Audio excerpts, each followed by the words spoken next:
Hi friends, నా పేరు చందు. మీరు చూస్తున్నారు Telugu tech zone. So friends, మనం ప్రజెంట్ సి ప్రోగ్రామింగ్ ట్యుటోరియల్స్లో ఉన్నాం. సో నేను మీకు ప్రీవియస్ వీడియోస్లో ఇక్కడ చూసుకుంటే మీకు నేను సి లాంగ్వేజ్కి సంబంధించి కొన్ని వీడియోస్ చేశాను ఇక్కడ. అంటే అసలు మనకి సి లాంగ్వేజ్ అంటే ఏంటి, అసలు ఇంట్రడక్షన్ టు లాంగ్వేజ్, ఫీచర్స్, వీటి గురించి చెప్పాను. ఈరోజు మనం ఏంటంటే నేను మీకు ప్రాక్టికల్గా సి లాంగ్వేజ్ని అంటే మనం ఏదైనా ప్రోగ్రామ్ కానీ ఏదైనా కోడింగ్ మనం రాసేటప్పుడు మనం ప్రోగ్రామ్ రాయాలి అంటే మనకి దానికి సంబంధించిన కొన్ని కోడ్ బ్లాక్స్ అని ఇలా కొన్ని ఐడియాస్ ఉంటాయి. అవి ఎలా ఇన్స్టాల్ చేయాలి, సో వాటి గురించి ఈ వీడియోలో మనం డిస్కస్ చేసుకుందాం. సో టాపిక్లోకి వెళ్లే ముందు మీరు నా ఛానల్ నేను ఫస్ట్ టైం కానీ విజిట్ చేసినట్లయితే ఇక్కడ రెడ్ కలర్ సబ్స్క్రైబ్ బటన్ ఉంది కదా, దీన్ని క్లిక్ చేసి సబ్స్క్రైబ్ చేసుకోండి. అలాగే పక్కనున్న బెల్ ఐకాన్ క్లిక్ చేసి యాక్టివేట్ చేసుకోండి, ఎందుకంటే నేను ఏ వీడియో పెట్టినా మీకు నోటిఫికేషన్ అయితే వస్తుంది. ఓకేనా, ఇంకేం మాత్రం లేచండి టాపిక్లోకి అయితే వెళ్ళిపోదాం. సో ఫస్ట్ ఆఫ్ ఆల్ నేను మీకు ఐడి ఇన్స్టాల్ చేసే ముందు అసలు సి లాంగ్వేజ్ గురించి కొంచెం సో నేను మీకు ప్రీవియస్ వీడియోస్లో చెప్పాను, కాకపోతే జస్ట్ ఒక ఓవర్ వ్యూ అలా చెప్పుకుంటా వెళ్ళిపోదాం. సో ఇక్కడ మీరు చూస్తే మనకి సి లాంగ్వేజ్ గురించి ఒక చిన్న ఇంట్రడక్షన్ అనమాట.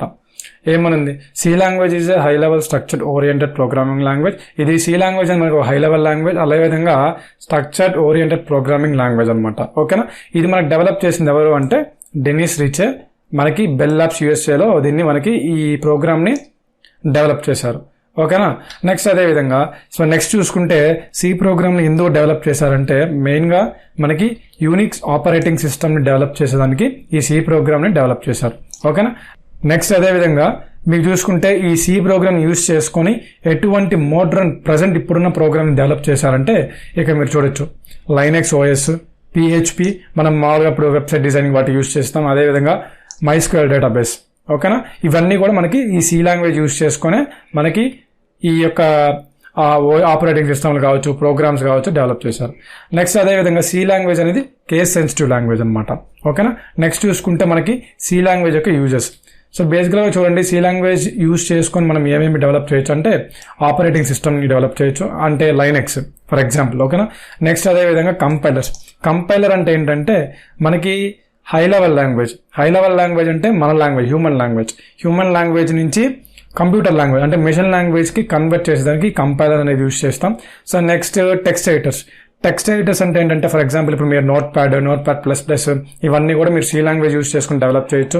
నెక్స్ట్ అదేవిధంగా మీరు చూసుకుంటే నెట్వర్క్ డ్రైవర్స్ అంటే మీకు తెలిసిందే కదా, ఆడియో డ్రైవర్స్ ఇలాంటివి ఉంటాయి కదా, ఇవన్నీ కూడా మీరు సి లాంగ్వేజ్ యూజ్ చేసుకొని డెవలప్ చేయొచ్చు. అదేవిధంగా మోడర్న్ ప్రోగ్రామ్స్ చూసుకుంటే మీకు పిహెచ్పి ప్రజెంట్ ఇప్పుడు ఉన్నది. సో ఇది పిహెచ్పి అనేది మనకి సి లాంగ్వేజ్ యూజ్ చేసుకొని డెవలప్ చేశారు. అదేవిధంగా డేటాబేసెస్కి వచ్చేస్తే మీకు మైస్క్యూఎల్ డేటాబేస్ అనేది మనకి సి లాంగ్వేజ్ యూజ్ చేసి డెవలప్ చేశారు. ఓకేనా, సో నెక్స్ట్ అదేవిధంగా ఐడిఈస్ అంటే ఏంటంటే మనం ఏదన్నా ఒక సి ప్రోగ్రామ్ని మనం రాసి ఎగ్జిక్యూట్ చేయాలంటే మనకు కావాల్సింది ఐడిఈ అంటే మీకు ఆల్రెడీ ప్రీవియస్ వీడియోస్లో చెప్పాను, ఒకవేళ చూడకపోతే కింద డిస్క్రిప్షన్లో లింక్స్ ఉంటాయి, అక్కడ వెళ్ళి చూడండి.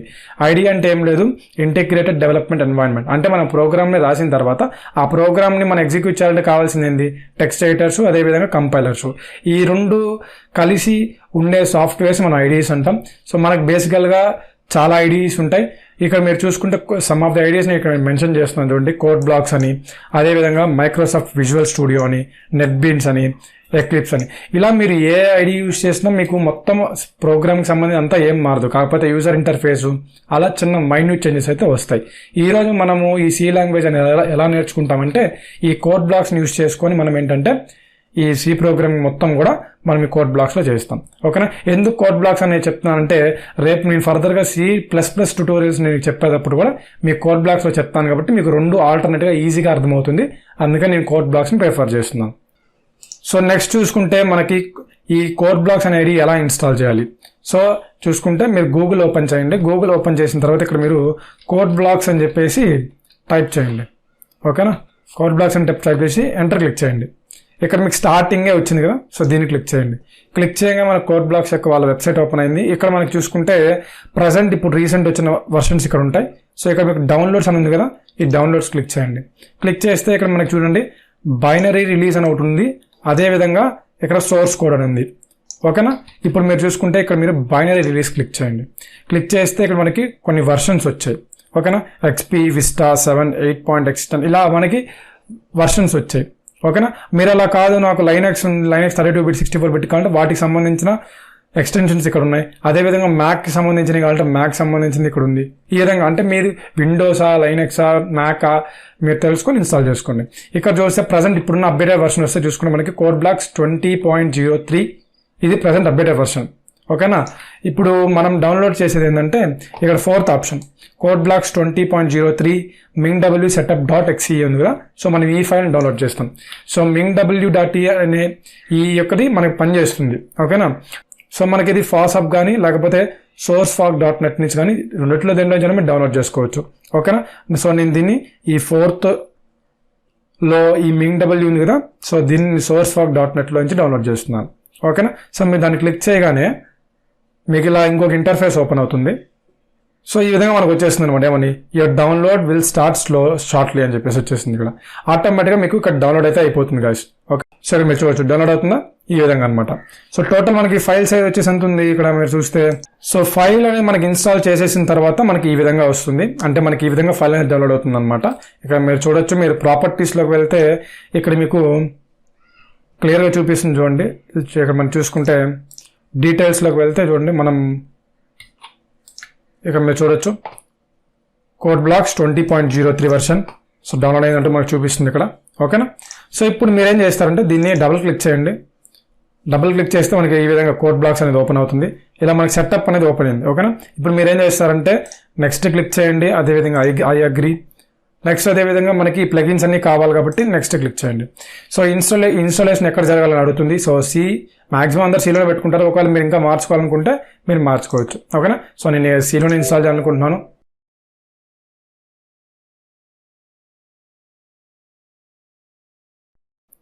సో మనకి ఇన్స్టాల్ అయిపోయిన తర్వాత మనకి ఇక్కడ do you want to run codeblocks no అని చెప్పేసి అడుగుతుంది. ఇక్కడ మీరు ఎస్ అని క్లిక్ చేయొచ్చు, లేకపోతే నో అని క్లిక్ చేసినా ఓకే. మళ్ళీ మనం ఇక్కడ అలాగే మనకి డెస్క్టాప్ ఐకాన్ వచ్చేసింది కాబట్టి సో నేను ఎస్ క్లిక్ చేస్తున్నాను, మనం ఓపెన్ చేయాలి కాబట్టి.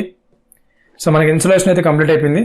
ఇక మనకి ఇంకొక అడుగుతుంది. ఏమడుగుతుందంటే no leave everything as it is. అదేవిధంగా మీరు C++ ఫైల్స్ని మీరు ఒకేసారి ఎగ్జిక్యూట్ చేయాలంటే వాడుకోవాలా, అంటే మీకు దేని పర్పస్ యూస్ చేస్తున్నారు ఈ codeblocks అనేది మనకి ఇక్కడ అడుగుతున్నారు వాళ్ళు. ఇక్కడ నేనేం చేస్తున్నానంటే yes associate codeblocks with C++ file types అని చెప్పేసి టైప్ చేసి ఓకే క్లిక్ చేస్తున్నాను. సో మనకి ఫ్రెండ్స్ ఇక్కడ చూస్తే మనకి codeblocks యొక్క యూజర్ ఇంటర్ఫేస్ అనేది మనకి ఈ విధంగా ఉంటుంది. ఓకేనా. ఇప్పుడు మనకు ఒక కొత్త ప్రాజెక్ట్ అంటే మనకి అసలు ఈ codeblocks పనిచేస్తుందా లేదా అని మీకు తెలిసేదానికి నేను మీకు ఒక కొత్త ప్రాజెక్ట్ చేసి చూపిస్తాను. డెమో ప్రాజెక్ట్ చూడండి. ఇక మనకి క్రియేట్ న్యూ ప్రాజెక్ట్ ఉంది, దీన్ని క్లిక్ చేయండి. క్లిక్ చేస్తే ఇక్కడ మనకి చాలా టైప్స్ ఆఫ్ ప్రాజెక్ట్స్ ఉంటాయి. దీంట్లో మీరు కన్సోల్ అప్లికేషన్ ఉపయోగించి నేను మీకు ప్రోగ్రామ్స్ అయితే చేస్తాను. చూడండి, కన్సోల్ అప్లికేషన్ తీసుకోండి. ఇప్పుడు మనం చేసేది సి ప్రోగ్రామ్ కదా కాబట్టి సి క్లిక్ చేసి నెక్స్ట్ క్లిక్ చేసి ఇక్కడ ప్రాజెక్ట్ టైటిల్ అడుగుతుంది. సో ప్రాజెక్ట్ టైటిల్ ఏముంది, ఏదో ఒకటి ఇచ్చుకోండి, మీ ఇష్టం ఏదో ఒకటి. సపోజ్ ఇప్పుడు నేను నా పేరు మీద ఒక ప్రాజెక్ట్ ఇస్తున్నాను. ఇక మీకు ప్రాజెక్ట్ ఇది ఉంది కదా, దట్ ఐ మీన్ మీకు ఎక్కడ సేవ్ అవ్వాలి ఇక్కడ మీరు చూసుకుంటే ఇక్కడ మీరు మార్చుకోవచ్చు, లేకపోతే మీరు కొత్త ఫోల్డర్ న్యూ ఫోల్డర్ క్రియేట్ చేసుకోవచ్చు. న్యూ ఫోల్డర్ పెట్టుకొని ఇక మీరు కొత్త ఫోల్డర్ కూడా మీరు క్రియేట్ చేసుకోవచ్చు. అంటే ఇప్పుడు చూడండి, నేను ఇప్పుడు ఇక్కడ codeblocks ప్రోగ్రామ్స్ అని చెప్పేసి టైప్ చేస్తున్నాను. టైప్ చేసి సెలెక్ట్ ఫోల్డర్ క్లిక్ చేసి పెట్టేసేయండి. ఓకేనా. ఇప్పుడు మీకు నెక్స్ట్ క్లిక్ చేయండి. క్లిక్ చేస్తే ఈ విధంగా వస్తుంది. మన కంపైలర్ వచ్చేసరికి మనకి GNU GCC కంపైలర్ ఉండాలి. సో అంతా వదిలేసాను యాజ్ ఈజ్గా. నెక్స్ట్ ఫినిష్ క్లిక్ చేయండి. ఫినిష్ క్లిక్ చేస్తే ఇక్కడ మనకి చూస్తే సోర్సెస్ ఉంది కదా, దీన్ని డబల్ క్లిక్ చేయండి. ఇక్కడ మెయిన్ అని చెప్పేసి వచ్చింది కదా. ఇక్కడ చూడండి మనకి ఏంటంటే స్టార్టింగ్ ఒక డెమో ప్రోగ్రామ్ వచ్చింది ఇక్కడ మనకి. సో ఈ హ్యాష్ ఇంక్లూడ్ ప్లస్ ఇంట్ main open braces close braces printf return ఇవన్నీ గురించి నేను మీకు నెక్స్ట్ వీడియోస్ చెప్తాను. కానీ డెమో ప్రాజెక్ట్ ఇది మనకు పని చేస్తుందా లేదా అని తెలిసేదానికి మాత్రమే. ఇక్కడ మీరు చూస్తే పైన మీకు ఒక ఎల్లో కలర్ ఐకాన్ ఉంది, అదేవిధంగా గ్రీన్ కలర్ ప్లే బటన్ ఉంది. దీని అర్థం ఏంటంటే ఇదేంటంటే బిల్డ్ అంటే ఇది కంపైలర్ అనమాట. ఓకేనా. ఇదేంటంటే రన్, మీకు కంపైల్ చేసి రన్ చేయాలంటే మీరు ఈ ఆప్షన్ యూస్ చేస్తారు. ఓకేనా. సో ఇప్పుడు నేను మాకు ప్రోగ్రామ్ అనేది డెమో ప్రోగ్రామ్ కాబట్టి ఇక నేను ప్రోగ్రామ్ని రన్ చేస్తున్నాను. చూడండి నాకు ఆటోమేటిక్గా వచ్చేసింది ఇక్కడ హలో వరల్డ్ ప్రోగ్రామ్. ఇది ఒక బేసిక్ ప్రోగ్రామ్ హలో వరల్డ్. ఇప్పుడు చూడండి మనకి ఇక్కడ హలో వరల్డ్ వచ్చేసింది. సో నెక్స్ట్ అదేవిధంగా నేను ఇక్కడ ఏం చేస్తున్నానంటే నేను హలో వరల్డ్ అనేది తీసేసి అంటే మీకు చూపించాలి కదా డెమోకి.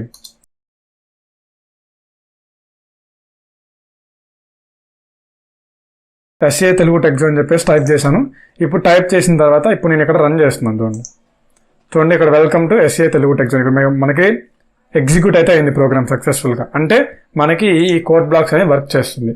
సో చాలా మందికి ఒక ప్రాబ్లం ఫేస్ చేయొచ్చు, అంటే మీరు డౌన్లోడ్ చేసుకున్నప్పుడు మీరు ప్రాబ్లం ఫేస్ చేయొచ్చు. ఏమని చెప్తుందంటే ఒకసారి మెసేజ్ వస్తుంది, ఇక్కడ మీకు ఎన్వైరన్మెంట్ అనేది సంథింగ్ ఎర్రర్ ఉందని చెప్పేసి వస్తుంది. అలా వచ్చినప్పుడు మీరు చేయాల్సింది ఏం లేదు కదా, ఇక్కడ మీరు కంపైలర్ ఉంది కదా, దీన్ని క్లిక్ చేయండి. క్లిక్ చేసిన తర్వాత ఇక్కడ మనకి టూల్స్ అండ్ ఎగ్జిక్యూటిబుల్స్ అని ఉంటుంది. ఇక్కడికి వెళ్ళేసి మీకు దాదాపు మీరు డౌన్లోడ్ చేసుకున్న వాటిలో అప్పుడప్పుడు మీకు ఏంటంటే ఈ MinGW అనేది మనకి అంటే అది కరెక్ట్గా డిటెక్ట్ చేయదు. సో మీరు అలాంటి సిచ్యువేషన్ ఏంటంటే మీకు ఆల్రెడీ డిటెక్ట్ ఉంది కదా, దీన్ని క్లిక్ చేస్తే మీకు ఆటోమేటిక్గా డిటెక్ట్ అవుతుంది. డిటెక్ట్ అయిన తర్వాత ఇక్కడ మీకు పైన చూసుకుంటే సెలెక్టెడ్ కంపైలర్లో GNU GCC కంపైలర్ మాత్రం ఉంచుకొని ఓకే పెట్టేస్తే మీ ప్రోగ్రామ్ అనేది సక్సెస్ఫుల్గా రన్ అవుతుంది. ఓకేనా? సో ఇది మనకి బేసిక్గా ఈ యొక్క ఇన్స్టాలేషన్, అదేవిధంగా డెమో ప్రోగ్రామ్ గురించి. సో నెక్స్ట్ వీడియోస్లో మనం ఇంకా పూర్తిగా C ప్రోగ్రామ్ ట్యుటోరియల్స్ నేర్చుకుందాం. సో నా వీడియో నచ్చింది అనుకుంటున్నాను గైస్. నచ్చితే ఒక లైక్ చేయండి. అదేవిధంగా ఈ వీడియోని మీ ఫ్రెండ్స్ అండ్ ఫ్యామిలీ మెంబర్స్కి షేర్ చేయండి. ఇంకా మీకు ఈ ప్రోగ్రామ్ ఇన్స్టాలేషన్ గురించి ఏదైనా ప్రాబ్లమ్స్ ఫేస్ చేస్తుంటే కింద కమెంట్ సెక్షన్లో కమెంట్ చేయండి, ఖచ్చితంగా నేను రిప్లై ఇస్తాను.